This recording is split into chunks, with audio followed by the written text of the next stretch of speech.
This is Crime, Mr. Wade, bringing you the stories. Stay tuned for a lot more.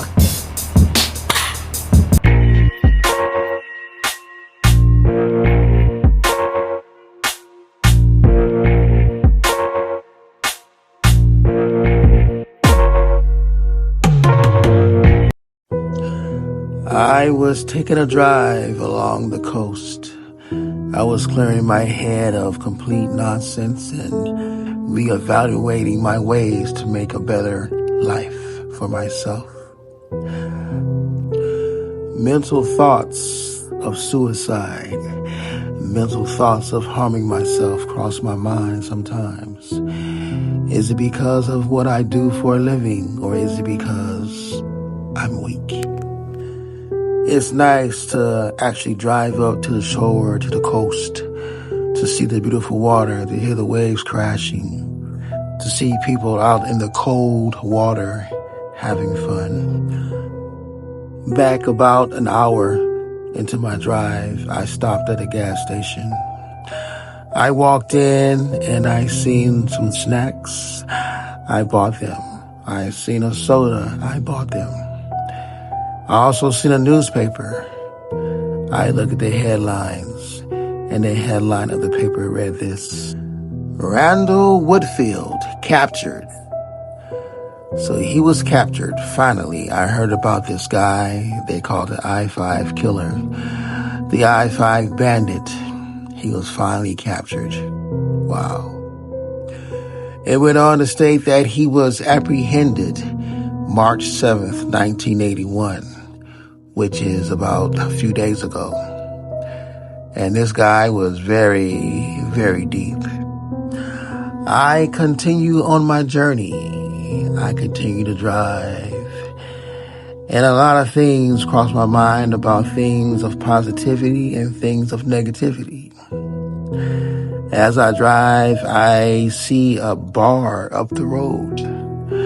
Maybe I should stop and grab me something to drink. Maybe that will give me more relaxation from my stressors. As I walk into the bar, I'm introduced by the bartender. He asked me what I want to drink, and I told him, give me gin and tonic. Stir it, please.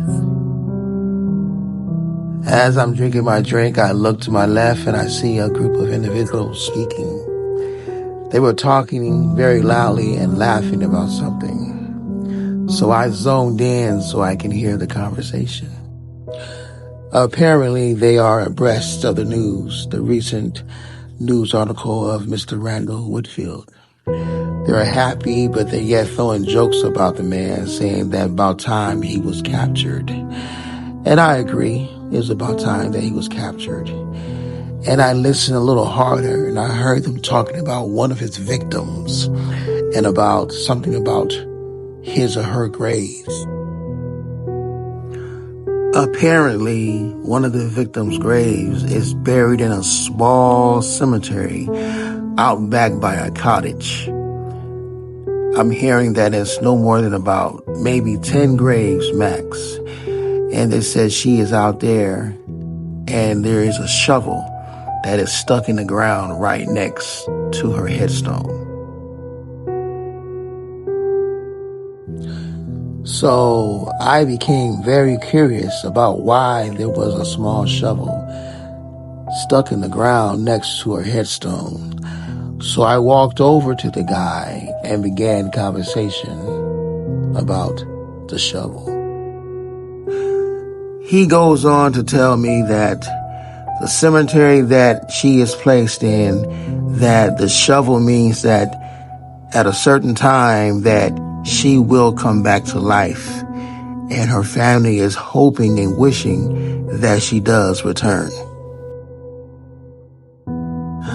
I threw my drink down the table and I left that bar.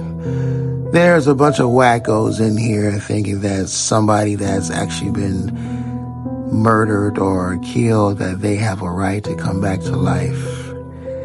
Everybody wishes that, but that is just nonsense. I left the bar and now I'm back driving across state. I continue on. I pass up some nice farm acres, older homes here, and a lot of just cattle. Nothing of such for me to stop and take view. But hopefully in a while I should run across something and maybe find a place to stay.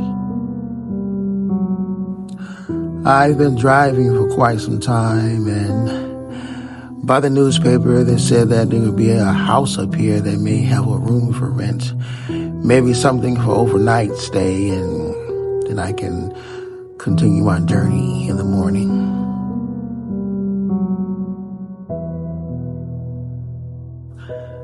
I now arrived at the house. I've knocked on the door and spoke with a couple that said they had a room for rent. It's out back in a cottage down the hill, maybe about half a football field walk. I told them may I drive back there and park my vehicle and go in and use the utilities and everything like that. And they stated that I could. I paid the fee, and now I have the keys. I open the door and walk into the cottage, and what do you know? The cottage does not look bad inside. I mean, it's cold outside, but it definitely doesn't look too bad for the fee that I paid. This would be a great place to lay my head for the night, and hopefully in the morning things will be better and I can go ahead and continue my drive and my journey. Throughout the night, I kept hearing certain sounds. I know how owls sound. I know how certain animals make noises at night. But I'm hearing things that are very different to my ears and very weird. I look out the window and all I see is darkness. There's a bunch of trees and there's like a rooftop that's in the faint near of the house in the back. But nothing, but I hear weird sounds. Very strange. A very strange night. In the morning, I then wake up. I look out the window and I step outside. I walk down to where I see this rooftop that I seen last night. When I get closer and closer, I walk up to a cemetery, a small cemetery. I began to laugh because this was in the conversation back at that bar that I went to. Those wackos were talking about a small cemetery. Wait. I don't even see a shovel next to any of these graves, so this can't be the place. This can't be the cemetery they're talking about.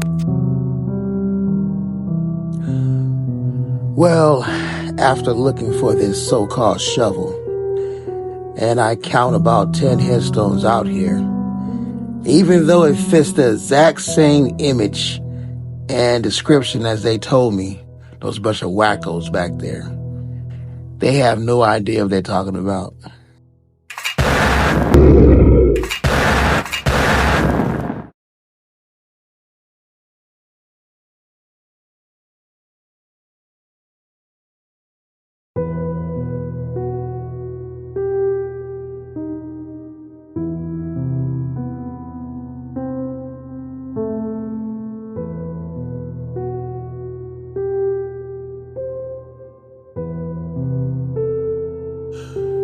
Now we have 11 graves and 1 shovel.